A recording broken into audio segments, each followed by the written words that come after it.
آج تک آپ نے سنا ہوگا کہ ابلیس ہمیشہ انسان کو عبادت سے گمراہ کرنے کی کوشش کرتا ہے، مگر آج کی یہ کہانی اتنی عجیب ہے کہ اسے سن کر آپ حیرت میں پڑ جائیں گے۔ ایک شخص اندھیری رات میں نماز ادا کرنے کے لیے اپنے گھر سے نکلا۔ راستہ بہت اندھیرا تھا اور چلتے ہوئے اسے ٹھوکر لگ گئی۔ وہاں منہ کے بل گر پڑا اور کیچڑ سے لت پت ہو گیا۔ گندے کپڑے دیکھ کر وہ واپس گھر لوٹا، لباس بدلا اور پھر سے مسجد کی اور روانہ ہوا۔ ابھی کچھ ہی قدم چلا تھا اور اسے دوبارہ ٹھوکر لگی اور وہ پھر سے گر پڑا، مگر اس کی ہمت کم نہ ہوئی۔ وہ پھر گھر لوٹا، کپڑے بدلے اور ایک بار پھر مسجد کی اور بڑھا۔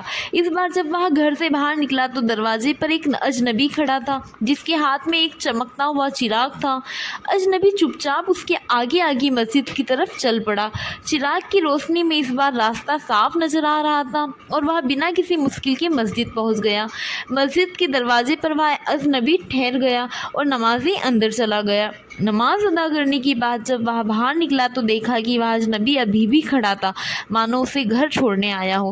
نمازی کو اجنبی پر شک ہوا اور اس نے اس سے پوچھا، آپ کون ہو؟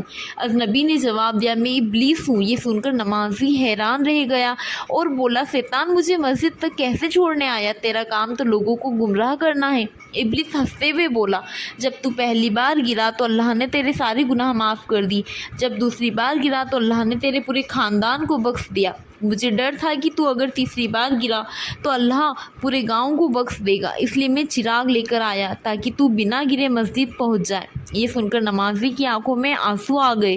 اس نے سجدے میں گر کر اللہ کا شکر ادا کیا کہ اس کی محنت اور نیت کو اللہ نے قبول کر لیا۔